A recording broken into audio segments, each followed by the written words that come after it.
नमस्ते प्यारे बच्चों, कैसे हैं आप सब। आज हम क्या पढ़ेंगे? आज हम पढ़ेंगे विज्ञान। और विज्ञान में हम क्या नया पढ़ेंगे? विज्ञान में हम पढ़ेंगे प्रकाश के बारे में। प्यारे बच्चों, आपके साथ ऐसा हुआ होगा कि आप रात में बल्ब के नीचे अपनी पढ़ाई कर रहे होंगे और एकदम से लाइट चली गई। फिर क्या हुआ? क्या आपको आपकी किताब दिखाई पड़ रही थी? नहीं। क्यों? क्या आपकी आंखों में कोई परेशानी हो गई? नहीं। क्यों? क्योंकि लाइट चली गई। और फिर ऐसा हुआ होगा कि आपने कैंडल या लालटेन या लैंप जलाया और आपको फिर से किताब दिखने लगी। तो ऐसा क्यों हुआ? क्योंकि पहले बल्ब से निकलने वाली रोशनी हमारी किताब में पड़ रही थी और हम अपनी किताब को देख पा रहे थे। और जैसे ही वो रोशनी खत्म हो गई, वो चली गई, तो हम अपनी किताब को नहीं देख पाए। और फिर से जब लालटेन या लैंप से वो रोशनी आई, हम दोबारा अपनी किताब को देखने लगे। तो किसी भी वस्तु को देखने के लिए हमें क्या चाहिए? सबसे पहले तो एक स्वस्थ आंखें और प्रकाश। बच्चों, प्रकाश को हम रोशनी, लाइट, बिजली, बत्ती, इन सब नामों से जानते हैं। प्यारे बच्चों, प्रकाश हमेशा सीधी रेखा में चलता है और यह एक समांगी पारदर्शी माध्यम में चलता है। ये हमेशा सरल रेखा में चलता है। जैसे हमें यहाँ दिख रहा है ना कि ये इस पॉइंट से लाइट चल रही है और ये ऐसे सीधे जा रही है, ऐसे टेढ़े नहीं जा रही। तो इससे क्या पता चला कि प्रकाश कैसा चल रहा है? सरल रेखा में सीधा चलता है। और ये स्रोत से, यानी सूरज से, जैसे सूरज हुआ, बल्ब हुआ, उससे वस्तु की तरफ चलता है। तो हम जानते हैं कि समांगी पारदर्शक माध्यम क्या होता है। सबसे पहले पारदर्शक समझिए। पारदर्शी वो वस्तु होती है जिसके हम आर पार देख पाते हैं, जैसे कि यहाँ ग्लास है, या फिर पानी, या फिर बर्फ के टुकड़े, एकदम जो साफ, जिसके आर पार देखा जा सकता है। ऐसी सारी वस्तुएं जिनके हम आर पार देख सकते हैं, उनको हम पारदर्शी कहते हैं। तो समांगी क्या होता है? जिसमें समान तरह के कण हों। जैसे पानी में सारे कण जो है पानी के ही हैं। अगर उसमें हम थोड़ा सा धूल या थोड़ा दूध मिला दे तो वो कैसा हो जाएगा? मटमैला सा हो जाएगा। इस कारण से पानी के दूसरी तरफ, यानी आर पार देखना मुश्किल हो जाता है। तो समांगी का अर्थ हुआ एक जैसे कण। और माध्यम का अर्थ हुआ कि वह स्थान जहां से प्रकाश चल रहा है। जैसे अगर एक बाल्टी है, उसके नीचे एक वो भरी है पानी से और उसमें सिक्का पड़ा है, तो आप सिक्के को देख पाएंगे ना। तो क्या हुआ? प्रकाश आया, उसने इस पानी को पार किया और सिक्के तक पहुंचा और वापस लौट गया सिक्के से टकरा के। तो यहां से दो माध्यमों को पार किया, एक वायु और दूसरा जल। तो माध्यम क्या हुआ? वह स्थान जहां से प्रकाश जा रहा है।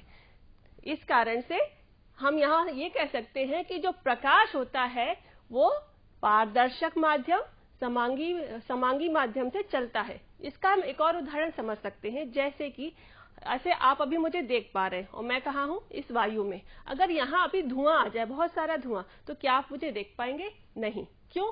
क्योंकि जो वायु थी, जो समांगी माध्यम था, अब उसमें धुएं के कण आ गए, जिसकी वजह से वो जो माध्यम है वो पारदर्शक नहीं रहा। तो प्रकाश सदैव सीधी रेखा में और पारदर्शक वस्तुओं से गुजरता है और समांगी माध्यम में चलता है।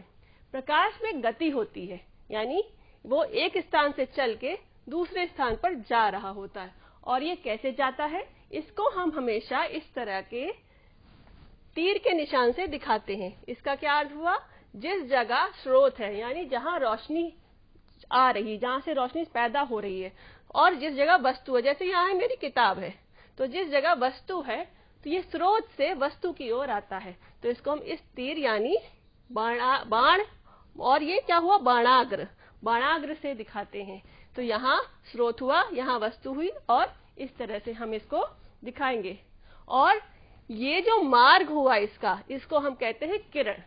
तो ऐसा तो है नहीं कि जब बल्ब जलेगा तो सिर्फ एक ही तरफ रोशनी जाएगी, सब तरफ रोशनी फैलती है ना। इसलिए बहुत सारी किरणें स्रोत से निकल रही होती हैं।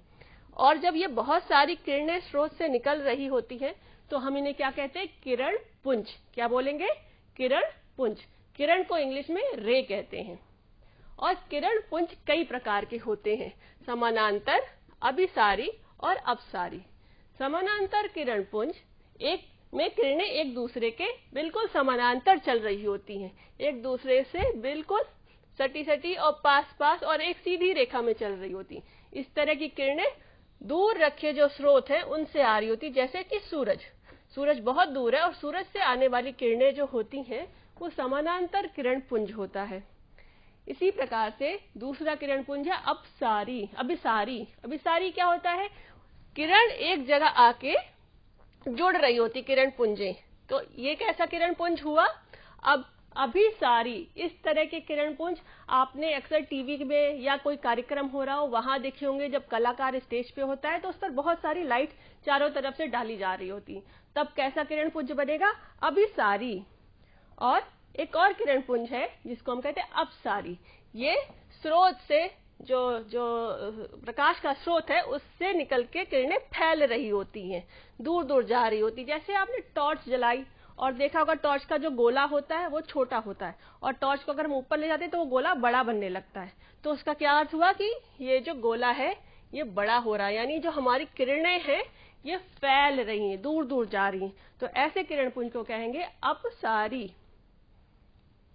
प्रकाश का एक गुण है, हमने अभी देखा था स्टार्टिंग में कि जब हमने किताब पढ़ रहे थे और लाइट थी तो हम किताब को देख पा रहे थे। तो हम किताब को क्यों देख पा रहे थे? जब भी प्रकाश स्रोत से प्रकाश किसी वस्तु पे पड़ता है तो टकराकर हमारी आंखों पर वापस आता है। तो क्या हुआ? दो काम हुए यहाँ पर।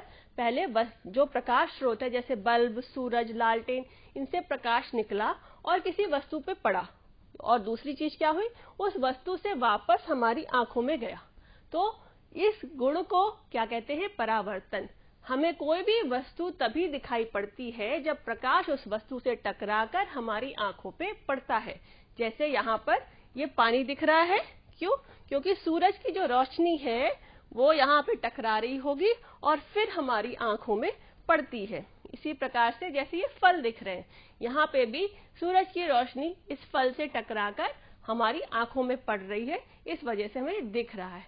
और जो भी स्रोत है प्रकाश का, जैसे कि बल्ब या सूर्य, इन सब से प्रकाश निकलता है, किसी भी वस्तु पर टकराता है और फिर हम वहां से लौट जाता है और फिर वो हमारी आंखों में पड़ता है। तो इस गुण को हम कहते हैं परावर्तन। तो यहाँ क्या हुआ? जो प्रकाश की ऊर्जा है वो एक वस्तु से टकराकर दूसरी जगह चली जाती है। जैसे यहाँ पर देखिए, यहाँ से सूर्य प्रकाश आया और ये बॉल से टकराया और उसके बाद इस लड़के की आंखों में गया।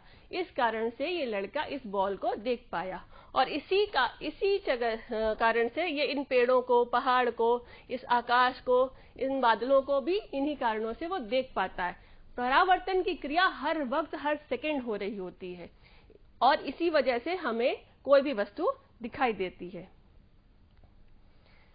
परावर्तन में कुछ वस्तुओं से कम परावर्तन होता है और कुछ से अधिक होता है। जैसे कि कुछ चमकीली वस्तुएं, जैसे कि ये बॉटल, ये चमक रही है ना, जो सतह चिकनी चमकीली होती हैं, जो साफ होती हैं, उनसे परावर्तन अच्छा होता है। इसका अर्थ ये है कि जितना भी प्रकाश इस वस्तु पे पड़ता है और वो पूरा टकरा के मेरी आंखों में वापस पड़ेगा। तो ऐसी कौन कौन सी वस्तु होंगी? स्वच्छ जल, जैसे कि यहाँ आपको दिख रहा है ना, साफ जल, ये पूरे हंस का जो हमें प्रतिबिंब यहाँ दिख रहा है, इसकी छाया। और स्वच्छ थाली या बर्तन, ये देखिए कितने चमकदार बर्तन है। क्यों? इन पे जब प्रकाश पड़ रहा है तो वह पूरा प्रकाश टकराकर वापस माध्यम में लौट जा रहा है। और किसी तरह के भी चमकीले पृष्ठों में परावर्तन अच्छा होता है। जैसे कि अगर ये पन्ना है तो इसमें परावर्तन उतना अच्छा नहीं है, लेकिन अगर ये बॉटल है तो इसमें परावर्तन अच्छा है।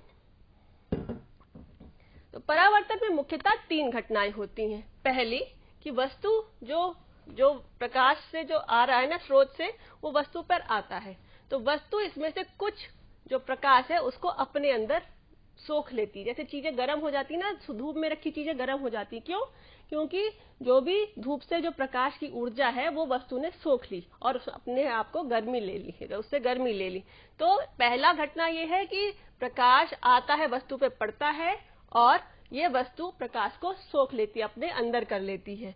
दूसरा है उसका अवशोषण कर लेती है। दूसरा पॉइंट है कि वो पार गमन करती है, यानी वस्तु को पार करते हुए प्रकाश निकल जाता है। तो जो भी पारदर्शी वस्तु हैं जैसे कि पानी, वायु, कांच, इनको प्रकाश पार कर जाएगा उनके, या अर्ध पारदर्शक भी जैसे मटमैला कांच होता है, या हल्का जो अर्ध पारदर्शी चीजें हैं उनके भी पार निकल जाएगा। तो ये क्या होगा, दूसरी घटना क्या हुई, पारगमन। और तीसरी क्या है, परावर्तन।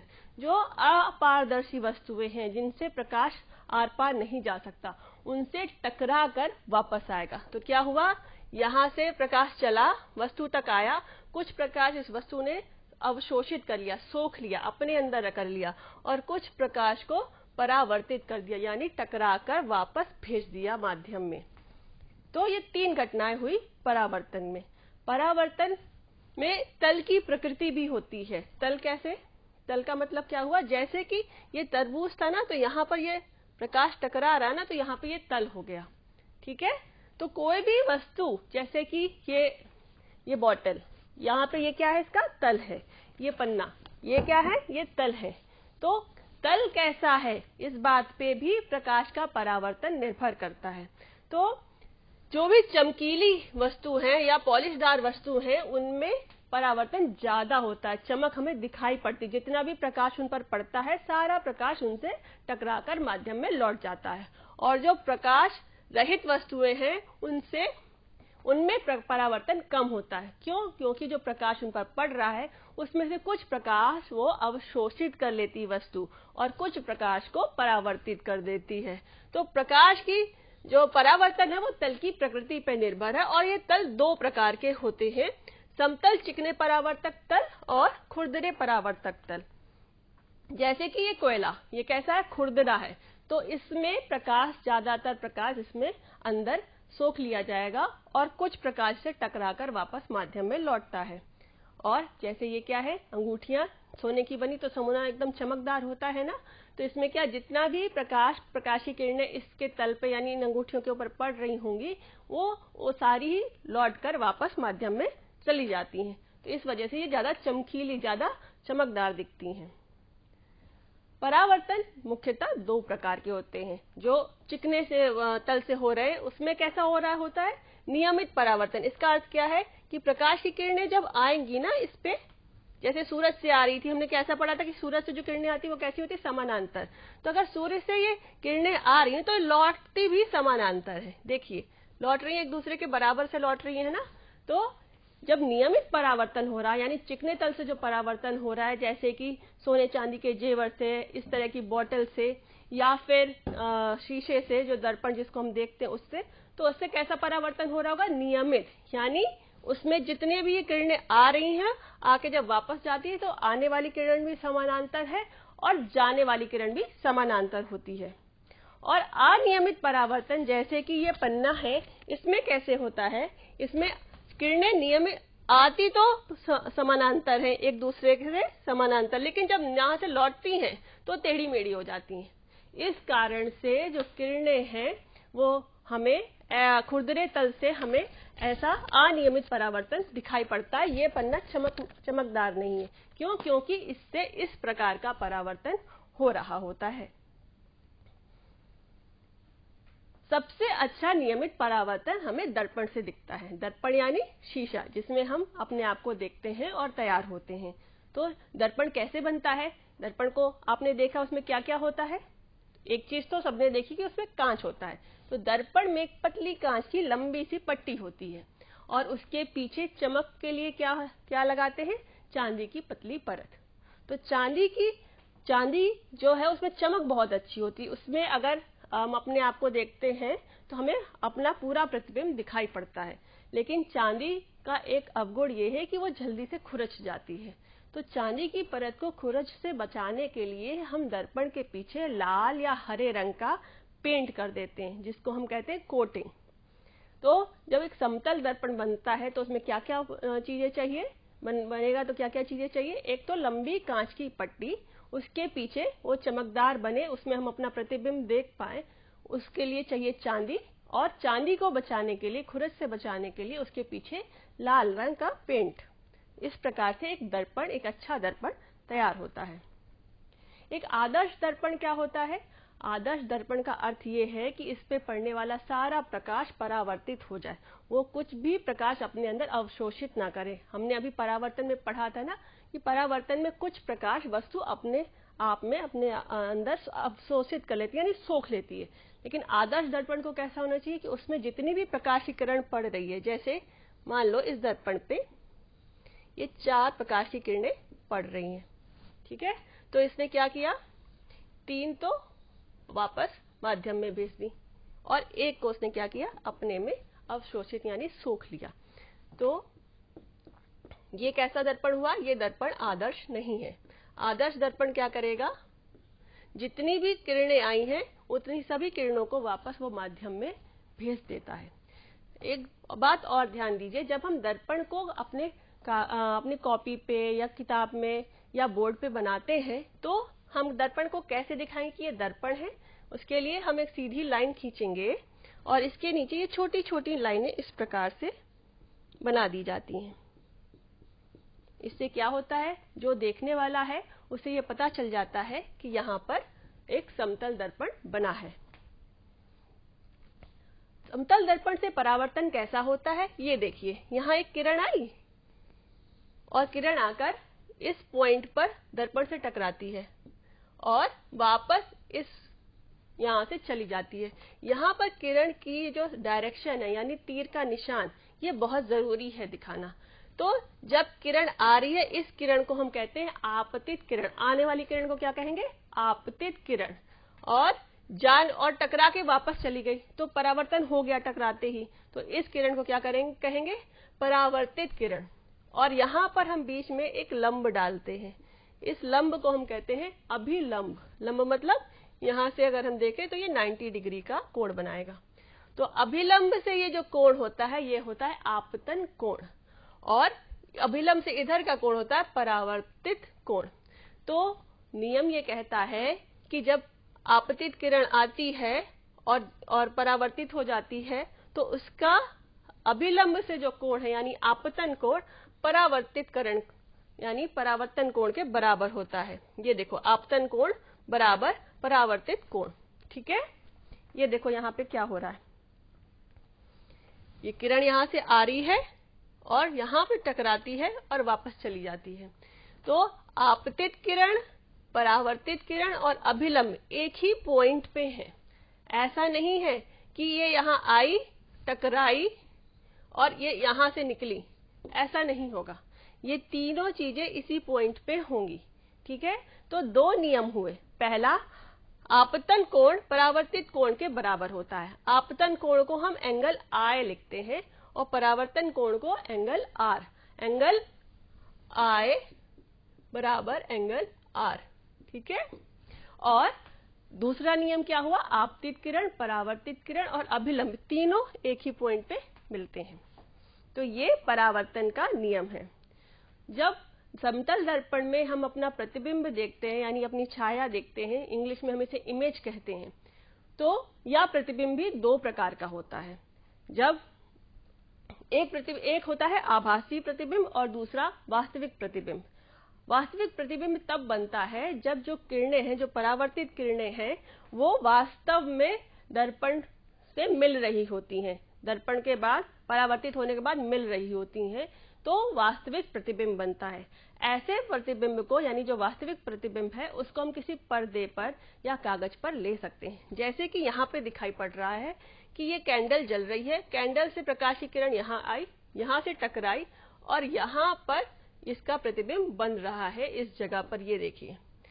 तो इसको इस कागज पर लिया जा सकता है, इस प्रतिबिंब को। तो ऐसा प्रतिबिंब जिसको हम दर्पण के बाहर कागज पे, पर्दे पे ले सकते हैं, ऐसा प्रतिबिंब वास्तविक प्रतिबिंब होता है। और दूसरा है आभासी प्रतिबिंब। आभासी प्रतिबिंब में परावर्तित किरणें वास्तव में नहीं मिलती, मिलती हुई सी लगती हैं, वास्तव में नहीं मिलती। तो जैसे यहाँ पर देखिए, यहाँ आप हो और ये आपका प्रतिबिंब है, ये हमारा समतल दर्पण है। समतल दर्पण में हमें आभासी प्रतिबिंब मिलता है। आप दर्पण के अंदर झांक के अपने आप को देख सकते हैं, लेकिन दर्पण में जो बना है वो यहाँ पर हम दीवार पे या पन्ने पे ऐसा नहीं ले सकते। तो दर्पण का जो प्रतिबिंब वो कैसा हुआ, आभासी। तो यहाँ पर आप और ये आपका प्रतिबिंब, ये दर्पण हुआ, और यहाँ से आप का दर्पण को के अंदर तो देख पाएंगे, पर अपना जो प्रतिबिंब है, अपनी जो छाया, अपनी जो इमेज है, उसको फोटो की तरह आप पर्दे पर या कागज पर नहीं ले सकते। प्यारे बच्चों, यहाँ हमारा पाठ समाप्त होता है। हमने सीखा कि प्रकाश किसी समांगी पारदर्शक माध्यम में सरल रेखा में गति करता है। ऐसे ऐसे नहीं चलता टेढ़ा मेढ़ा, सीधी रेखा में, सरल रेखा में, पारदर्शी समांगी माध्यम में चलता है। और सीधी रेखा में लगाया गया बाणाग्र, बाणाग्र मतलब तीर का निशान, ठीक है, प्रकाश की गति को बताता है। किरण वह मार्ग है जिस पर प्रकाश किसी समांगी पारदर्शक माध्यम में गति कर रहा है। समांगी पारदर्शक माध्यम एक ही दिशा में गति करने वाले प्रकाश की किरणों के समूह को हम क्या कहते हैं? किरण पुंज। और ये 3 प्रकार थे। समानांतर यानी सारी किरणें एक ही दिशा में चल रही थी। अभिसारी यानी किरणें एक जगह पे मिल रही थी, और अपसारी यानी किरणें एक जगह से फैल रही थी। तो ये 3 तरह के किरण पुंज थे। परावर्तन, प्रकाश की किरण किसी पृष्ठ पर टकराकर उसी माध्यम में लौटती है, इस गुण को हम क्या कहते हैं? परावर्तन। परावर्तन के नियम थे कि आपतित किरण, परावर्तित किरण और अभिलंब तीनों एक ही बिंदु पे होते हैं, एक ही तल पे होते हैं, और आपतन कोण और परावर्तन कोण बराबर होते हैं। कोण I बराबर कोण R। और जो प्रतिबिंब दर्पण में बन रहा वो 2 प्रकार का होगा। एक वास्तविक प्रतिबिंब, यानी ऐसे प्रतिबिंब को हम पर्दे पर या कागज पे ले सकते हैं, और आभासी प्रतिबिंब यानी ऐसे प्रतिबिंब को हम किसी पर्दे पर या पेपर पर नहीं ले सकते। चलिए अब हम अभ्यास कर लेते हैं। आपतित किरण, परावर्तित किरण और अभिलंब एक ही तल पे नहीं होते हैं। ये सही गलत बताइए, होते हैं या नहीं? ये गलत है, ये तीनों एक ही तल पर होते हैं। परावर्तन के नियम से आपतन कोण परावर्तन कोण के बराबर होता है। क्या ये सही है? हाँ, ये सही है। परावर्तन का नियम सभी प्रकार के दर्पणों के लिए लागू होता है। क्या परावर्तन का नियम सभी दर्पणों में लागू होगा? जी, परावर्तन का नियम हर एक वस्तु पर, दर्पण पर, सब पर लागू होता है।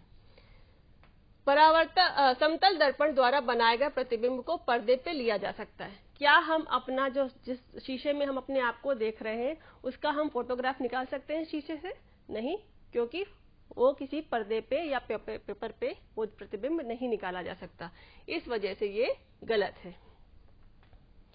अब एक क्वेश्चन है, अगर आपतन कोण का मान 30 डिग्री है तो परावर्तन कोण का मान कितना होगा? हमने अभी पढ़ा था कि अगर किसी तल पर आपतित किरण आई और वो लौट गई, और यहाँ हम अभिलंब बनाए और ये कोण कितना दिया गया है? 30 डिग्री। तो परावर्तित कोण कितना होगा? ये पूछा गया है। तो आपतन कोण अगर 30 है तो परावर्तन कोण कितना होगा? वो एंगल R पूछा गया है, ये 30 डिग्री ही होगा। ठीक है। नेक्स्ट क्वेश्चन क्या है? आपतित किरण व समतल दर्पण के बीच में बनने वाले कोण 60 डिग्री है तो परावर्तन कोण का मान कितना होगा? चलिए इसको कर लेते हैं। हमें क्या दिया गया है? एंगल I दिया गया है। कितना है? नहीं, एंगल I नहीं दिया गया है। देखिए क्या है यहाँ पे, ये बताया गया है कि किरण आ रही है और दर्पण पे पड़ रही है। ठीक है, और बता रहे हैं कि ये जो कोण है ये 60 डिग्री है। ठीक, तो हमें सबसे पहले क्या निकालना पड़ेगा? एंगल I, आपतित कोण। तो यहाँ पे अभिलंब डालिए, ये कितना होगा? ये हो गया 90 डिग्री। ये जो कोण हुआ ये कितना हुआ? 90। इसमें माइनस कर दीजिए 60 डिग्री, तो एंगल I यानी ये वाला जो कोण है ये निकल आया। ये कितने का हुआ? 30 डिग्री। ठीक, अब अगर एंगल I हमें पता है और वापस हमारी जो किरण उधर चली गई, परावर्तित हो गई, तो अब हमको ये वाला कोण यानी R निकालना है। हमें आपतन परावर्तित जो कोण है वो निकालना है। ये कितना होगा? हमें पता है परावर्तन के नियम से एंगल I बराबर एंगल R। तो I पता चल गया कितना है? 30 डिग्री। तो R भी कितना होगा? 30 डिग्री। पता चल गया कि यहाँ परावर्तित कोण कितने का होगा? 30 डिग्री का। चलिए अब एक आपके लिए गृह कार्य है, जो कि आपको समानांतर किरण पुंज, अभिसारी किरण प्रकाश किरण पुंज और अपसारी प्रकाश किरण पुंज सबका सचित्र वर्णन करना है। और इंग्लिश के जो आपके अक्षर है जैसे ABCD, इनको दर्पण में देखिए और लिखिए कि ये किस प्रकार से उल्टे दिख रहे हैं। प्यारे बच्चों, यहाँ हमारा पाठ समाप्त होता है। अब आप प्यारे बच्चों, यहाँ हमारा पाठ समाप्त होता है। तब तक खाइए, खेलिए और खूब पढ़िए। धन्यवाद।